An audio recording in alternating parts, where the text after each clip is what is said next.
فلولا نفر من كل فرقة منهم طائفة ليتفقهوا في الدين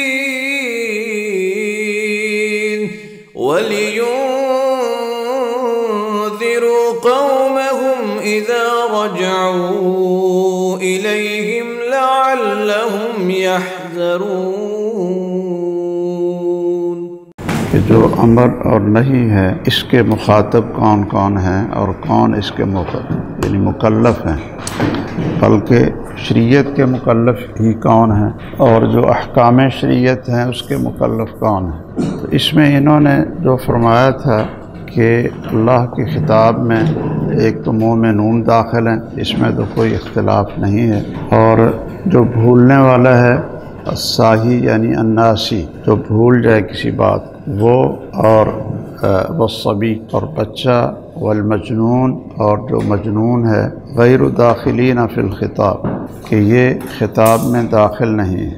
مجنون کے بارے میں تو میں نے اس کی وضاحت آپ کو بتا دی تھی، اور حدیث بھی کہ رفع القلم عن ثلاث کہ وہ مکلف نہیں ہے شریعت کا۔ اسی طرح صبی کے بارے میں بھی آپ کو بتا دیا تھا کہ یہ بھی حدیث ہے رفع القلم، اور اس میں بچے کا بھی ہے حتی یعقل یا حتی یحتلم تو حتی یبلغ۔ شاید میں نے یہاں یہ بھی بتایا تھا کہ یہ جو والدین کی ذمہ داری ہے کہ وہ ان کو روزے کی عادت ڈال لیں بلوغت سے پہلے بھی، اور نماز کا حکم دیں، نماز کی تربیت ان کو کروائیں، تو یہ حکم والدین کو ہے، یہ بچہ اس کا مخاطب نہیں ہے۔ تو نماز پڑھنا، اسی طرح روزہ رکھنا، اسی طرح اور بھی جتنے احکام شریعت ہیں وہ بچے کو شامل نہیں ہیں، یعنی اس کے اوپر فرض نہیں ہے، اس کو اس چیز کا گناہ نہیں ہوگا کہ اس نے نماز نہیں پڑھی ہے۔ اگر کوئی وہ اچھا عمل کرتا ہے اور ماں باپ اس سے کرواتے ہیں تو اس کا اجر والدین کو ملے گا، جیسا کہ وہ حدیث ہے جس خاتون نے بچے کو اٹھایا تھا اور یہ پوچھا تھا لہذا حج، تو آپ نے فرمایا تھا کہ ہاں اس کا حج ہے ولا کی اجر، اور اس کا اجر یہ آپ کو ملے گا۔ اسی طرح یہ بچے کے بارے میں شاید میں نے یہ بھی آپ کو بتا دیا تھا کہ یہ جو احکام تکلیفیہ ہیں اس کا تو وہ مکلف نہیں ہے، الصبی بھی اور مجنون بھی، لیکن جو احکام وضعیہ ہیں وہ خود اس کا مکلف نہیں ہے، بلکہ اس کا جو ولی ہو یا جو اس کا ذمہ دار ہو وہ یعنی یہ حکم کو وہ ادا کرے گا، جس طرح زکوٰۃ کا مسئلہ ہے، اور اسی طرح مثلا ایک بچہ ہے ابھی بالغ نہیں ہوا اور اس کے پاس مال ہے جس میں زکوٰۃ فرض ہوتی ہے، تو مال چونکہ سبب ہے، یہ احکام وضعیہ میں سے ہے، تو اس لیے اس میں زکوٰۃ ادا کرنی پڑے گی، اور ادا کون کرے گا؟ جو اس کے مال کو سنبھال رہا ہے۔ اسی طرح بچے سے اگر کوئی نقصان ہو جاتا ہے جانی یا مالی کسی کا، تو اس کی ادائیگی بھی اس کے مال سے یا اس کے ورثاء سے، جن کو عاقلہ کہتے ہیں۔ ایک حدیث آپ نے پڑھی ہوگی نا، یہ دیت ہے قتل خطا کی، وہ عاقلہ پر ہوتی ہے، حالانکہ وہ خطا تو ایک آدمی نے کی ہوتی ہے لیکن اس کی جو دیت ہے وہ عاقلہ پر ہوتی ہے۔ تو اس طرح اس کے جو ذمہ داران ہیں بچے کے، وہ اس چیز کو ادا کریں گے جس کا اس نے نقصان کیا ہے۔ اچھا، الساہی کے بارے میں نے یہ کہا تھا کہ جو حالت نسیان ہے نا، اس حالت میں تو ٹھیک ہے وہ مکلف نہیں ہے، تو لیکن جب وہ عذر نسیان کا یا نوم کا وہ ختم ہو جائے گا تو جو حکم اس کو دیا گیا ہے وہ اس کو ادا کرنا پڑے گا، مثلا نماز ہے یا وطر ہے۔ وطر کے بارے میں نے آپ کو بتایا تھا، خاص حدیث بھی ہے، من نام عن وطرہ او نسیہ فلیصلی اذا ذکر او استیقظ۔ اسی طرح نماز کے بارے میں بھی ہے، من نام عن صلاۃ او نسیہا فلیصلی اذا ذکر او استیقظ۔ اور میں نے یہ بھی شاید آپ کو بتایا تھا کہ جو اہل حدیث کے ہاں راجح موقف ہے، مرآۃ المفاتی میں اور تحفۃ الاحوذی میں، عون المعبود میں اور نیل الاوطار میں، وہ یہ ہے کہ اگر جو سویا ہوا ہے یا جو بھولا ہوا تھا اس کو یاد آئے غروب شمس کے وقت یا طلوع شمس کے وقت، تو وہ اس وقت بھی نماز ادا کرے گا۔ وہ اس کو لیٹ نہیں کرے گا کہ انتظار کریں کہ 10 منٹ کے لیے کہ تاکہ یا 15 منٹ کے لیے کہ یہ سورج جب اونچا ہو جائے تو پھر اس کو پڑھا جائے۔ یہ اگرچہ انہوں نے اختلاف نقل کیا ہے اس میں تحفۃ الاحوذی میں، لیکن انہوں نے ترجیح اسی کو دی ہے کہ یہ جو حکم ہے یہ ہے اذا من نام عن صلاۃ او نسیہا فلیصلی اذا ذکر او استیقظ۔ تو اذا ذکر او استیقظ تو یہ اس کے لیے عام ہے کہ جب وہ اٹھے یا جب اس کو یاد آئے، خواہ وہ وقت مکروہ ہو یا غیر مکروہ ہو یا منہی عنہ ہو یا نہ ہو۔ تو ہمارے جو محدثین ہیں، فقہائے محدثین، اور جو راجح قول ہے ان کا، وہ ان کتابوں میں آپ دیکھ سکتے ہیں، تحفۃ الاحوذی میں اور مرآت المفاتی میں، اور اسی طرح اس کے اندر نیل الاوطار میں، تو یہ آپ تفصیل سے اس میں دیکھ سکتے ہیں۔ اس کی ویسے اصولی جو موقف ہے نا وہ آئے گا کہ جب دو عام وہ متعارض ہوں، یہ آگے یہ بحث آئے گی اس کے بعد، یہ عام اور خاص کی بحث مکمل ہونے کے بعد، کہ جب دو عام متعارض ہوں تو پھر کس پر عمل کرنا چاہیے اور یعنی کس کو چھوڑنا چاہیے۔ اس لیے کہ آپ ایک پر عمل کریں گے تو دوسرے کی خلاف ورزی ہوگی، اگر اس پر عمل کریں گے تو پھر پہلے کی خلاف ورزی ہوگی، تو وہاں پھر کیا کریں۔ یہ آپ سمجھ گئے کہ جب دو عام متعارض ہوں، مثلا اب ایک عام تو یہ ہو گیا کہ جو نماز سے سویا ہوا ہے وہ جب اٹھے یا یاد آئے تو نماز پڑھے، اذا ذکر۔ اچھا، یہ خاص ہے اس نماز کے لیے کہ جس میں نسیان یا یعنی نوم کی وجہ سے وہ لیٹ ہوئی، یعنی جو نسیان یا نوم کی وجہ سے لیٹ ہوئی ہے، اس میں کیا ہے اذا ذکر۔ اب اذا ذکر میں عموم ہے، نماز میں خصوص ہے، یہ آپ سمجھ گئے۔ یہ نماز کون سی ہے جو یہ لیٹ ہو گئی ہے نسیان یا نوم کے عذر سے، نسیان یا نوم کے عذر سے نماز خاص ہے، اور جو وقت ہے وہ کیا ہے، عام ہے۔ دوسری طرف جو ایک عموم ہے وہ یہ ہے کہ کان رسول اللہ صلی اللہ علیہ وسلم ینہانا ان نصلی فی ثلاث اوقات او ان نقبر فیہن موتانا، کہ رسول اللہ صلی اللہ علیہ وسلم 3 وقتوں میں ہمیں نماز سے منع کرتے تھے، 3 وقتوں میں، ایک طلوع شمس کا وقت، ایک غروب شمس کا وقت، اور ایک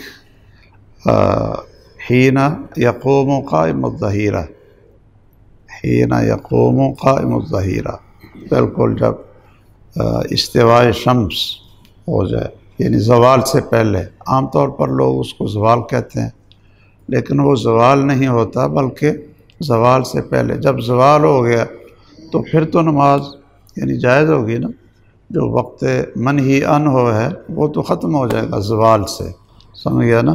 تو اسی طرح کئی لوگ پھر یہ بھی پوچھ لیتے ہیں کہ جی جمعہ کے دن زوال ہوتا ہے کہ نہیں ہوتا۔ اب آپ اس پر اگر سوچیں گے نا تو آپ کہیں گے کہ یہ زوال تو ہر دن ہوتا ہے، یہ تو اللہ کا نظام ہے، یعنی سورج نکلتا ہے اور وہ پھر جب برابر ہوتا ہے اس وقت نماز پڑھنا منع ہے، اور جب وہ اذا زالت الشمس، جب وہ ڈھل جاتا ہے تو پھر نماز پڑھنی کیا ہو جاتی ہے؟ جائز ہو جاتی ہے۔ تو جمعے کے دن زوال ہوتا ہے یا نہیں ہوتا؟ جمعے کے دن بھی سورج تو ڈھلتا ہی، تو یہ کیا ہوا کہ جمعے کے دن زوال ہوتا ہے یا نہیں ہوتا؟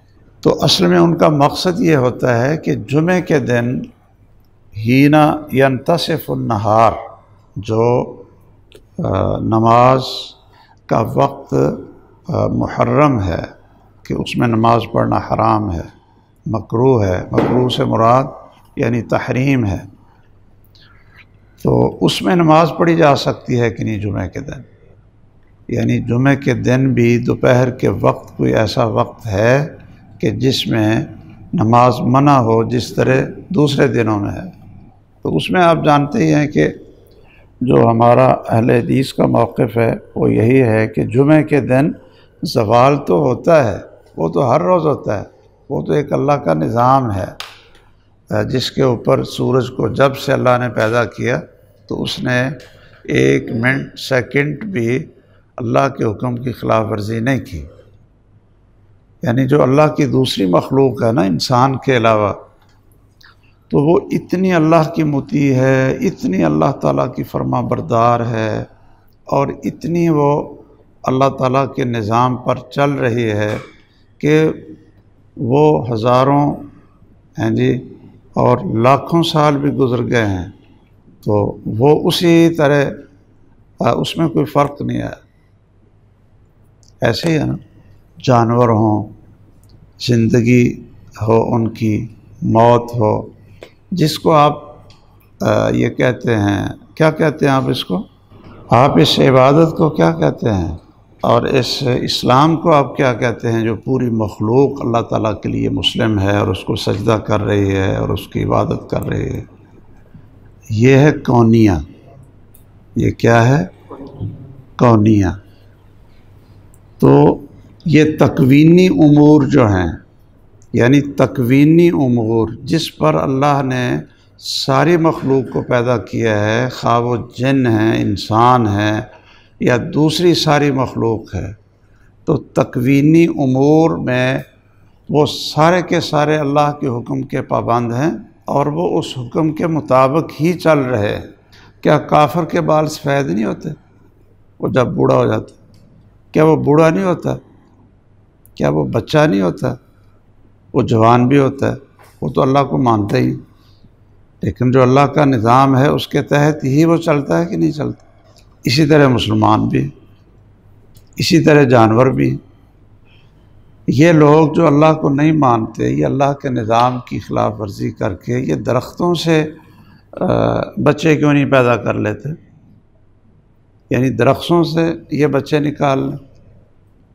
اب اللہ تعالیٰ نے جو نظام رکھا ہے وہ اس کے مطابق تو پھر اس کو 9 مہینے یہ گزارنے پڑیں گے عموماً، ایسے ہی ہے نا، اس کو 9 مہینے وہ گزارنے پڑیں گے۔ اگر کوئی کافر یہ کہتا ہے کہ نہیں جی میں تو 3 مہینے میں بڑا صحت مند بچہ جو ہے نا وہ جیتا جاگتا وہ میں پیدا کر لیتا ہوں، تو کیا وہ کر لے؟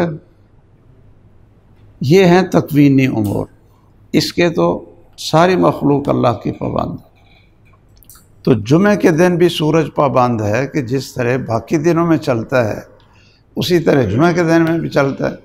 یہ کیا ہوا کہ جمعے کے دن زوال نہیں ہوتا؟ یہ کہنا چاہیے کہ جمعے کے دن جو نماز کا عام دنوں میں وقت مکروہ ہے، تو کیا جمعے کے دن بھی اس وقت میں نماز پڑھنا مکروہ ہے، یعنی دوپہر کے وقت؟ یہ پوچھنا چاہیے۔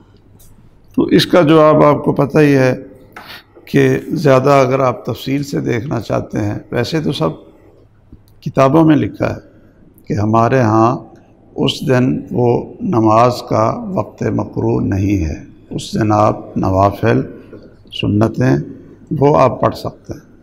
اس پر احادیث صحیح بخاری کی، صحیح مسلم کی، وہ سارے کی سارے ان کا عموم اس پر دلالت کرتا ہے۔ تو اور ویسے حافظ ابن قیم رحمہ اللہ نے اس میں جو ان کی کتاب ہے زاد المعاد، اس میں انہوں نے جمعہ کے باب میں نا یہ لکھا ہے خصائص یوم الجمعہ، خصائص یوم الجمعہ، تو اس میں انہوں نے بہت سے خصائص ذکر کیے ہیں کہ جو یعنی جمعے کے دن کی وہ خصوصیت ہے اور دنوں کی نہیں ہے۔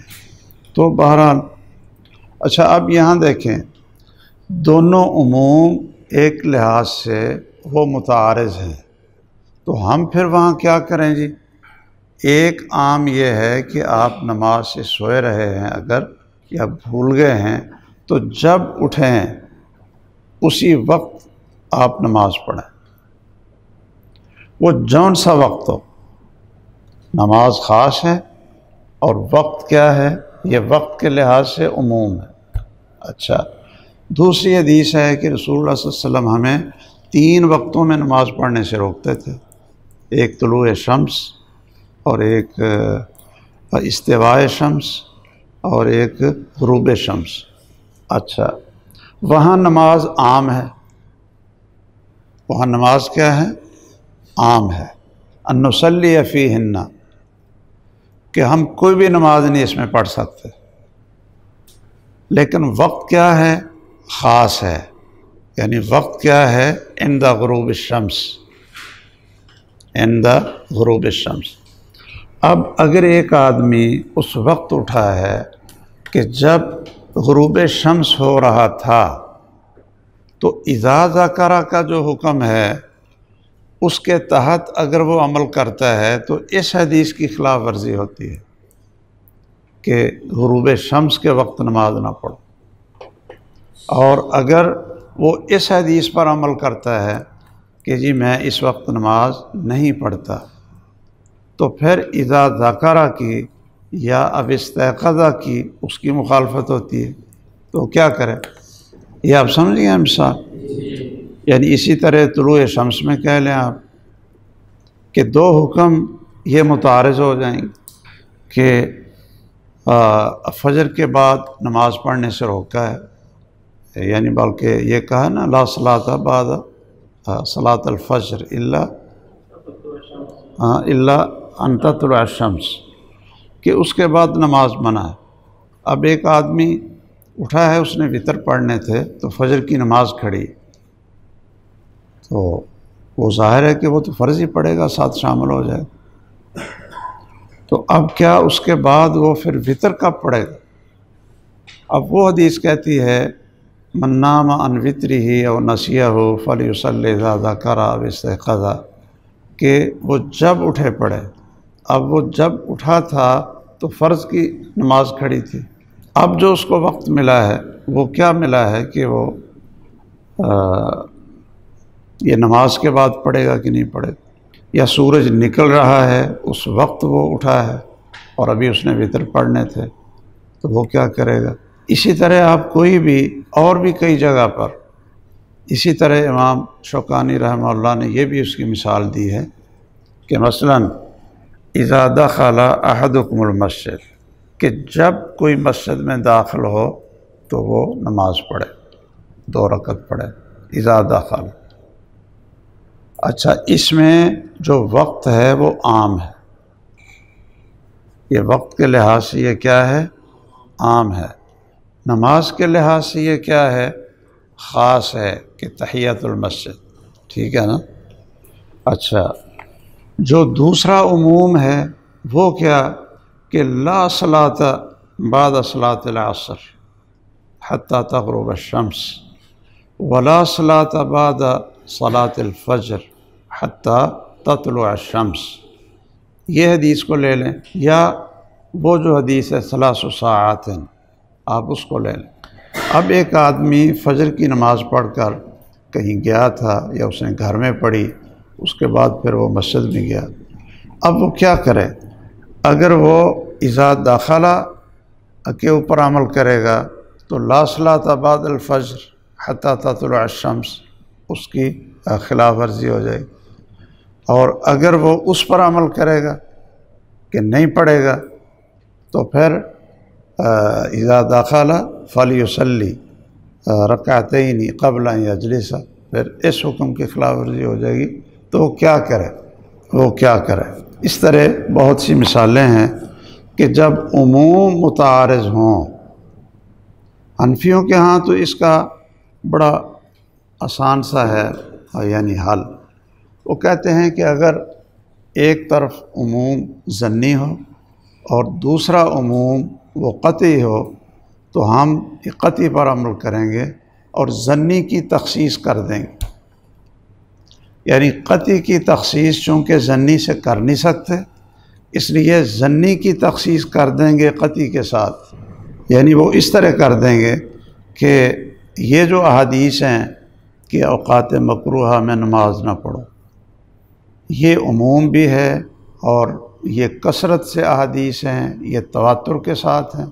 اچھا، یہ جو حدیث ہے کہ اذا دخل احدکم المسجد، یہ خبر واحد ہے، یہ ظنی ہے، تو ہم اس کی تخصیص کر دیں گے کہ اذا دخل کا یہ معنی ہے اذا دخل فی وقت غیر مکروہ، فی وقت غیر مکروہ، اس عموم کی تخصیص کر دیں گے.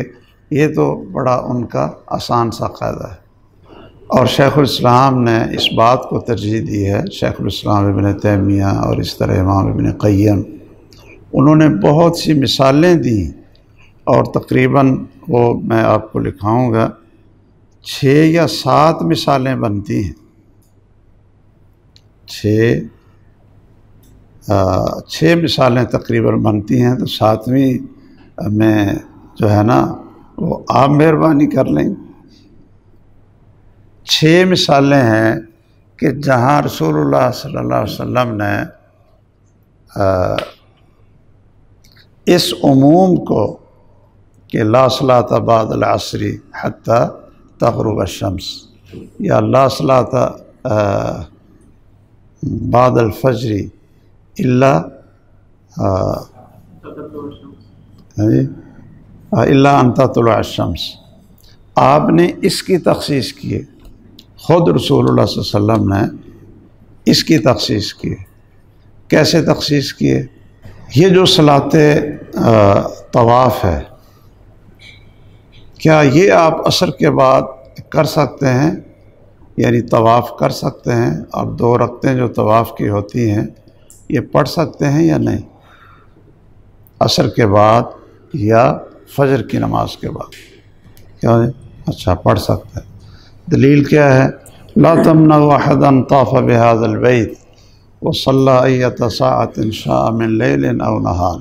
اچھا، آپ فجر کی نماز کے بعد نماز جنازہ پڑھ سکتے ہیں یا عصر کی نماز کے بعد نماز جنازہ پڑھ سکتے ہیں؟ یعنی پڑھ سکتے ہیں آپ. اچھا، تو اب یہ بھی تخصیص ہوگی لا صلاۃ بعد العصر. آپ کہتے ہیں یہ جنازہ پڑھ لو، وہ کیوں پڑھ لو جی؟ اور یہ سارے ہی پڑھتے ہیں وقت مکروہ میں یا وقت منہی عنہ میں، یہ سب پڑھتے ہیں. وہاں بیت اللہ میں، مسجد نبوی میں فجر کی نماز کے بعد بھی اعلان ہوتا ہے کہ الصلاۃ کیا ہے؟ الصلاۃ علی الاموات یرحمکم اللہ، یہ ہوتا ہے. الصلاۃ علی الطفل یرحمکم اللہ. اس طرح وہ اعلان ہوتا ہے جب وہ سلام پھیر دیا جاتا ہے نا 5 نمازوں کے بعد ہی تقریباً، کوئی نہ کوئی پورا مدینہ کا ہے یا مکے کا پورا علاقہ ہے تو کوئی نہ کوئی مرد ہو، عورت ہو، مسلمان، بچہ ہو، بچی ہو، فوت ہو جائے تو وہ اس کی نماز جنازہ ادھر ہی آتی ہے. اس کا جنازہ بیت اللہ میں ہی آتا ہے اور مسجد نبوی میں ہی آتا ہے، تو وہاں نماز پڑھتے ہیں. پھر وہ الصلاۃ علی الاموات یرحمکم اللہ، اور آپ لوگ بھی پڑھتے ہیں. یہاں تو ہمارے جتنے اہل حدیث ہیں وہ ان کے جنازے ہی 5 وقت کا اعلان ہوتا ہے کہ بھئی 5 بجے جنازہ ہوگا. تو جو وقت منہی عنہ ہے اس کی دوسری تخصیص آپ نے کر دی نماز جنازہ سے. اچھا، اسی طرح جو وقت مکروہ میں مسجد میں آئے تو اس میں بھی وہ نماز پڑھے۔ اس کی تخصیص بھی کر دی رسول اللہ صلی اللہ علیہ وسلم۔ کس طرح کہ وہ جو حدیث ہے کہ 2 آدمی آئے تو وہ پیچھے بیٹھے رہے، تو آپ نے فجر کی نماز تھی، یہ کون تھی؟ یہ فجر کی نماز تھی نا، کہ جس میں آپ نے نماز پڑھائی اور وہ 2 آدمی آئے اور وہ پیچھے بیٹھے رہے، تو آپ نے سلام پھیرا تو پوچھا کہ آپ نے نماز کیوں نہیں پڑھی ہمارے ساتھ؟ تو انہوں نے کہا جی ہم نے گھروں میں پڑھ لی تھی، ہم نے گھروں میں پڑھ لی تھی، تو ہم یہ بعد میں آئے ہیں۔ تو ہم نے کہا کہ نماز تو ہم نے پڑھ لی ہے، تو ہم آ کر بیٹھ گئے۔ تو رسول اللہ صلی اللہ علیہ وسلم نے کیا کہا تھا؟ اذا صلیتما فی رحالکما ثم اتیتما مسجدا، تو جب تم نے نماز پڑھ بھی لی ہو اور پھر تم مسجد میں آؤ تو پھر یہ نماز پڑھ لو، پھر 2 رکعتیں پڑھ لو۔ فَإِنَّهَا لَكُمَا، کیوں بھائی؟ فَإِنَّهَا لَكُمَا نَافِلَةٌ، یہ تمہارے لیے نفل ہو جائے گی، یعنی فرض نماز تو تم نے پڑھ لی ہے، یہ فرض نماز کے علاوہ یہ ایک زائد نماز ہو جائے گی۔ اچھا، اب اس میں ایک آدمی آتا ہے کہ فجر کی نماز ہو گئی ہے، پھر وہ مسجد میں آتا ہے، تو آپ خود ان کو کہہ رہے ہیں کہ تم کیوں اس طرح بیٹھے تھے، تم نے نماز ساتھ پڑھنی تھی۔ تو یہ وقت کیا تھا؟ لا صلاۃ بعد صلاۃ الفجر، انہوں نے تو فجر کی نماز پڑھ لی تھی۔ اچھا، اسی طرح جتنے یہ حضرات ہیں ہمارے محدثین ہیں، یہ سب کہتے ہیں کہ جو نماز منسی عنہا ہو یا نامہ عنہا ہو، وہ ان اوقات میں بالاتفاق وہ پڑھنی چاہیے۔ جیسا کہ آپ سے سنتیں رہ گی ظہر کی، ایسی ظہر کی سنتیں تھیں، تو وہ آپ نے کب پڑھی؟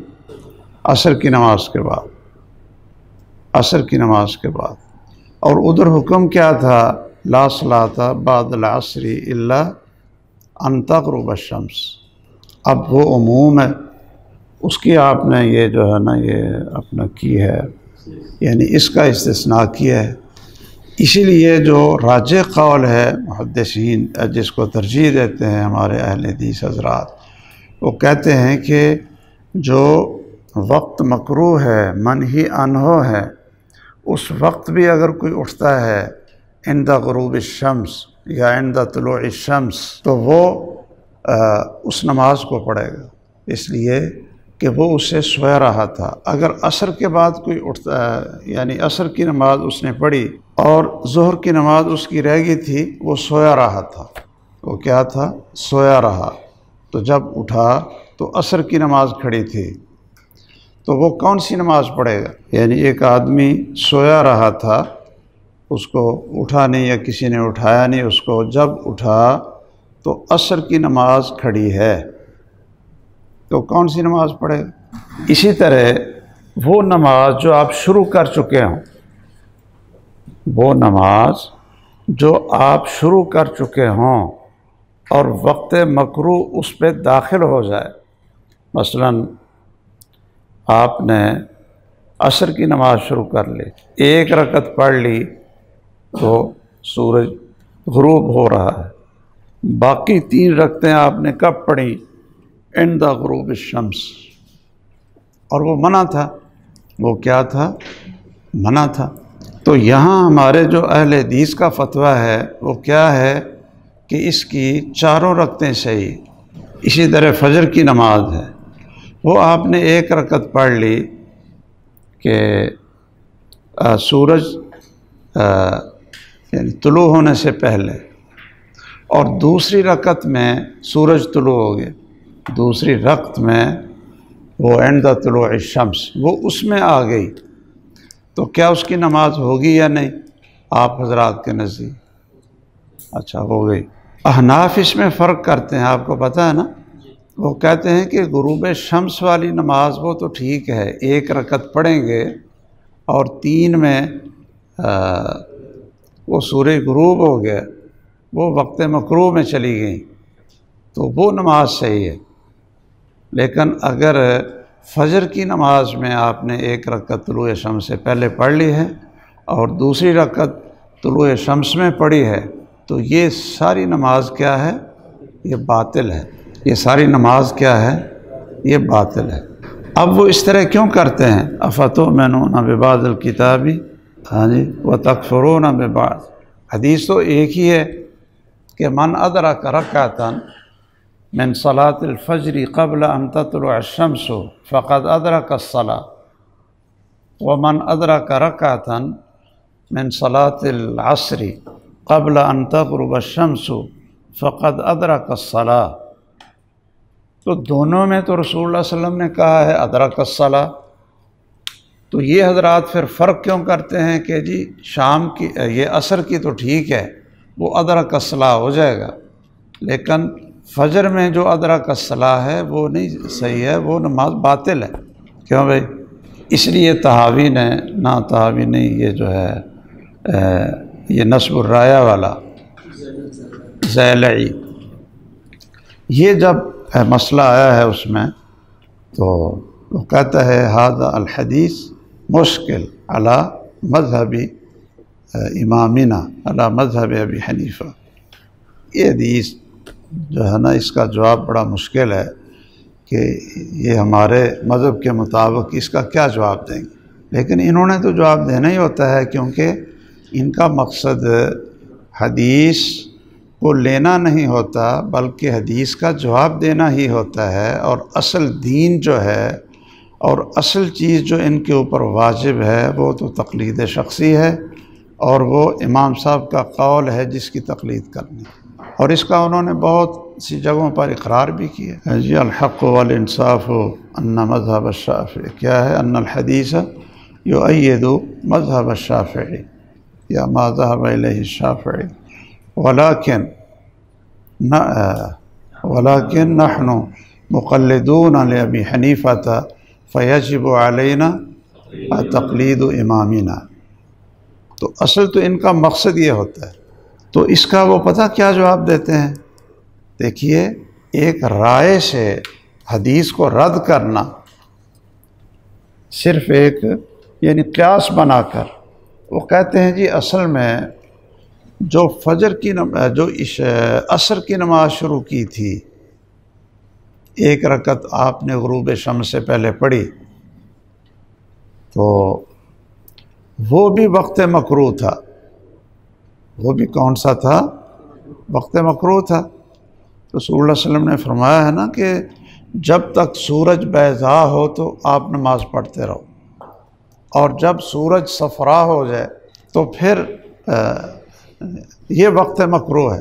یہ تو منافق کی نشانی ہے کہ وہ اس کو لیٹ کرتا رہتا ہے، جب وہ غروب ہونے کے قریب ہوتا ہے تو پھر بھاگاتا ہے، ینقر نقرۃ الغراب ینقر اربعا، وہ 4 ٹھونگے لگاتا ہے، حالانکہ سجدے تو 8 ہیں، لیکن یہ کیوں کہا کہ 4 ٹھونگے ہیں؟ یہ 8 ٹھونگے کہنا چاہیے تھے۔ شاید یہ 5ویں تخصیص تھی یا پتہ نہیں 6ٹھی تخصیص تھی، 5ویں تھی، کہ ہمارے اہل حدیث کے ہاں تو بالاتفاق محدثین کے ہاں وہ نماز جس کی 1 رکعت غروب شمس اور طلوع شمس سے پہلے پڑھی گئی ہو اور اس کی 3 رکعتیں وہ وقت منہی عنہ میں آئیں، جو 3 ساعات کان رسول اللہ صلی اللہ علیہ وسلم ینہانا ان نصلی فیہن او ان نقبر فیہن موتانا، تو یہ اس کے خلاف ہے یا نہیں؟ اس عموم کے یہ خلاف ہے یا نہیں ہے؟ کیوں بھائی؟ کیا آپ یہاں نہیں کہہ سکتے کہ جی وہ نا انتظار کر لے، 1 رکعت جو اس نے پڑھ کر 3 رکعتیں اس نے اس حدیث کی خلاف ورزی کرنی ہے 3 ساعات کان رسول اللہ صلی اللہ علیہ وسلم ینہانا ان نصلی فیہن، تو یہ 3 رکعتیں اس میں پڑھ رہا ہے، تو یہ انتظار کیوں نہیں کرتا؟ ہاں یہی تو میں کہہ رہا ہوں نا، اچھا یہی تو میں نے کہنا تھا جو آپ نے کہہ دیا۔ اچھا یہاں آپ کہیں گے کہ نہیں، اس عموم کی آپ نے تخصیص کی ہے نا، پھر اس عموم کی تخصیص خود رسول اللہ صلی اللہ علیہ وسلم نے کی ہے نا۔ یہی تو میں آپ کو بتانا چاہتا تھا کہ یہ کتنی جگہوں پر جو وقت مکروہ تھا اس کی جو ہے نا تخصیص کی ہے، اس عموم کی، اس عموم کی تخصیص کی ہے ان سب جگہوں پر، اور سارے حضرات کرتے بھی ہیں، رسول اللہ صلی اللہ علیہ وسلم سے اس کی نصوص بھی ہیں۔ تو پھر ایک اور تخصیص کیوں نہیں کر سکتے؟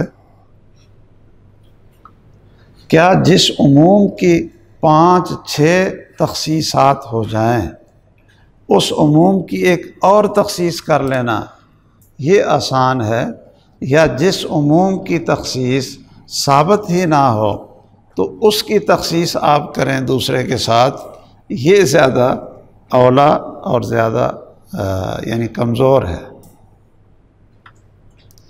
تو شیخ الاسلام تو یہ کہتے ہیں ابن تیمیہ رحمہ اللہ کہ جس عموم کی تخصیص ہو چکی ہو اتنے عمومات اتنے احکام کے ساتھ، اس کی ایک اور تخصیص کر،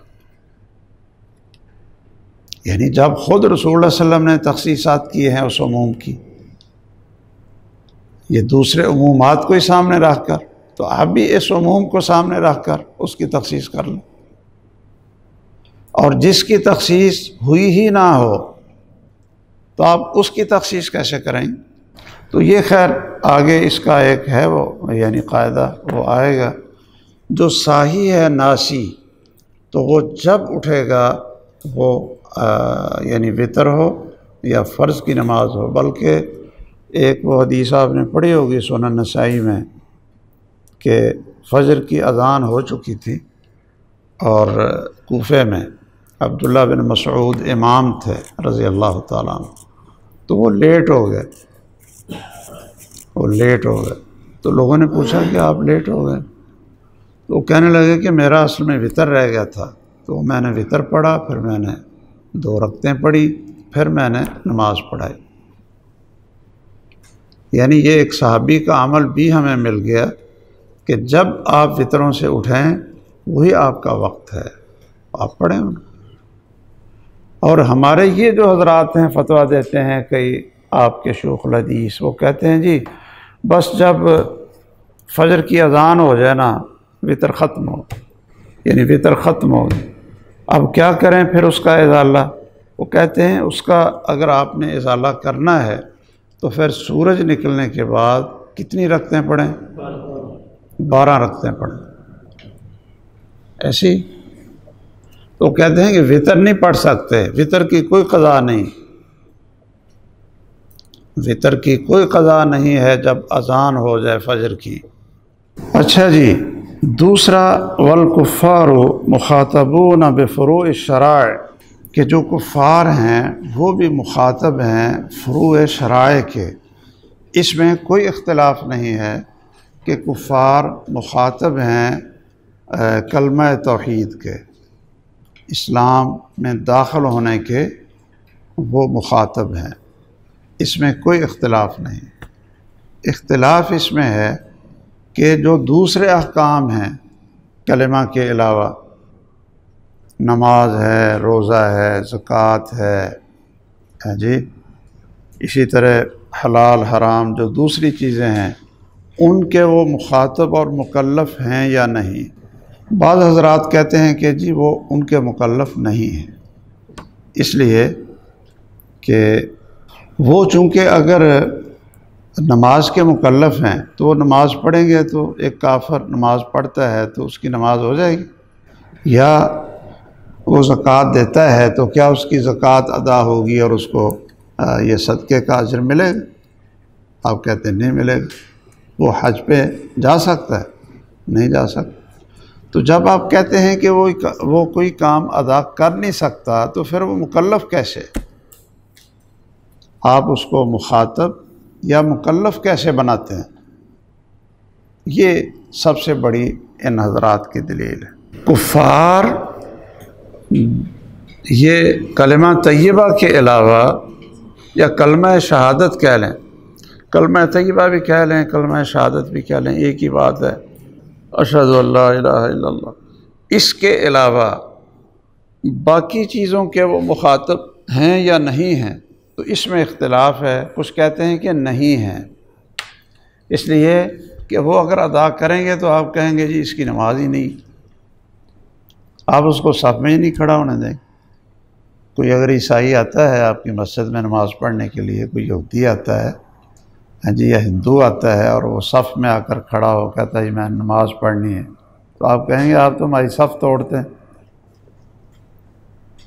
آپ کی کیا نماز ہے، آپ کی نماز تو ہے ہی نہیں۔ اور دوسرا قول یہ ہے کہ نہیں، وہ احکام کے مکلف ہیں لیکن وہ اس کو ادا کریں اس کی شرطوں کے ساتھ۔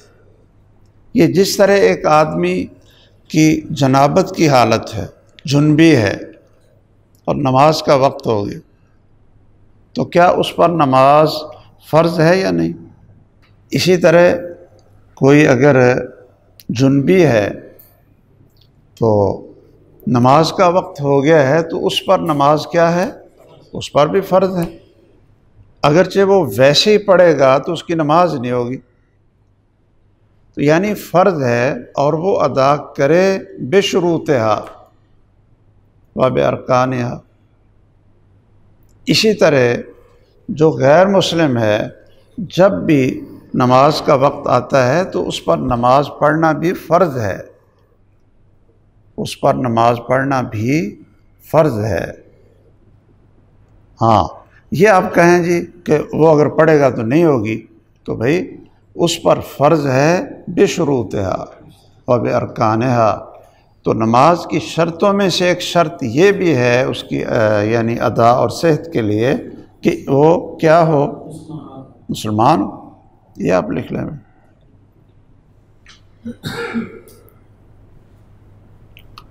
تو اس پر بھی جو فرائض ہیں وہ ان کا مکلف ہے، لیکن ادائیگی کے لیے جس طرح ہر ایک کے لیے شروط ہیں اس کے لیے ایک شرط کا اضافہ ہو جائے گا کہ وہ کیا کرے؟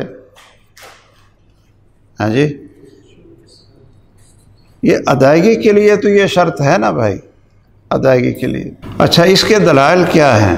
یہ حضرات اس کے دلائل یہ دیتے ہیں، ایک تو یہ آیت انہوں نے یہ آپ کے پاس لکھی ہوئی ہے، ہاں، کہ ما سلککم فی سقر قالوا لم نک من المصلین ولم نک نطعم المسکین وکنا نخوض مع الخائضین وکنا نکذب بیوم الدین حتی اتانا الیقین۔ آگے فما تنفعهم شفاعۃ الشافعین۔ اچھا، یہ جو ہے ما سلککم فی سقر قالوا لم نک من المصلین، یہ سوال مومنوں مسلمانوں کے لیے ہے یا کافروں کے لیے ہے؟ یہ سوال کافروں کے لیے۔ اچھا، یہ حضرات کہتے ہیں جی اگر کافر مکلف نہ ہوتے نماز کے تو وہ یہ کیوں کہتے کہ ما سلککم فی سقر کے جواب میں کہ ما سلککم قالوا لم نک من المصلین وَلَمْ نَكُ نُطْعِمُ الْمِسْكِينَ۔ یہ ان کو کہنے کی کیا ضرورت تھی؟ وہ سیدھا کہتے کہ كُنَّا نُكَذِّبُ بِيَوْمِ الدِّينِ وَكُنَّا نَخُوضُ مَعَ الْخَائِضِينَ، ہم تو مذاق کرتے تھے اور ہم تو جھٹلاتے تھے۔ اسی طرح سورۃ حامیم سجدہ کی شاید تیسری چوتھی آیت ہے، وہ آپ حضرات اس کو پڑھیں۔ وَيْلٌ لِّلْمُشْرِكِينَ الَّذِينَ نہیں الَّذِينَ لا ہاں جی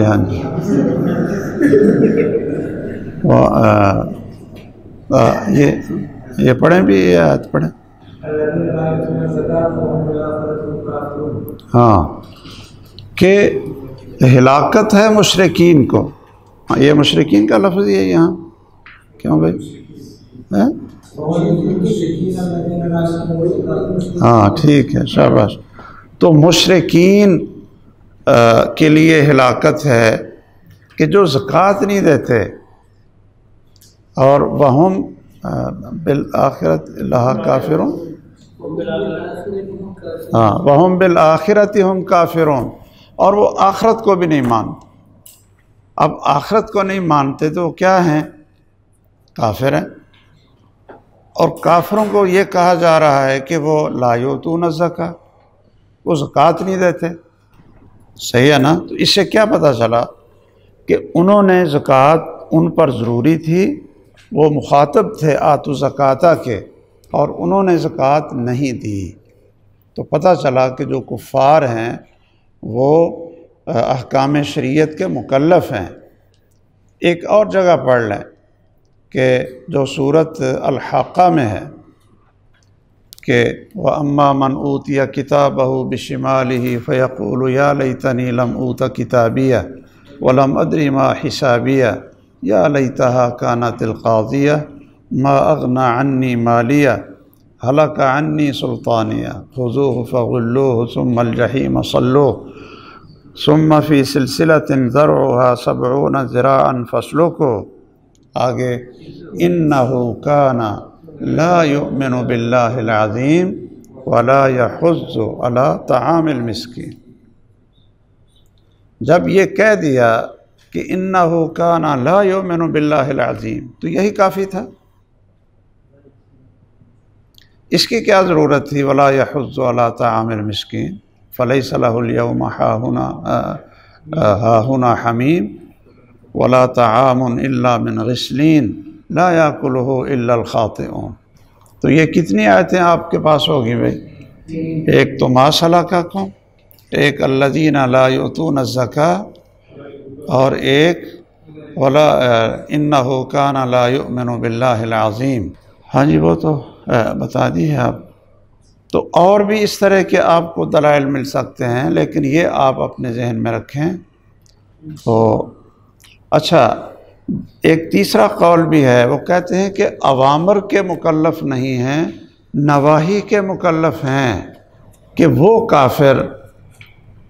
کافر جو شراب نہ پیتا ہو، چوری نہ کرتا ہو، بدکاری نہ کرتا ہو، کسی کا حق نہ مارتا ہو، تو اس کا عذاب ہلکا ہوگا بنسبت اس کے کہ جو کافر بھی ہو اور یہ سارے کے سارے جو محرمات ہیں ان کا مرتکب بھی ہو۔ کیوں جی؟ یعنی ایک جو کافر آدمی ہے تو اگر وہ چوری نہیں کرتا تو وہ یہ چوری کا گناہ تو اس کے اوپر نہیں لکھا جائے گا نا،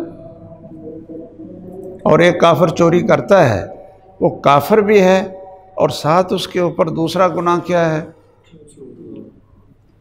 چوری کا، ہاں جی شراب پینے کا۔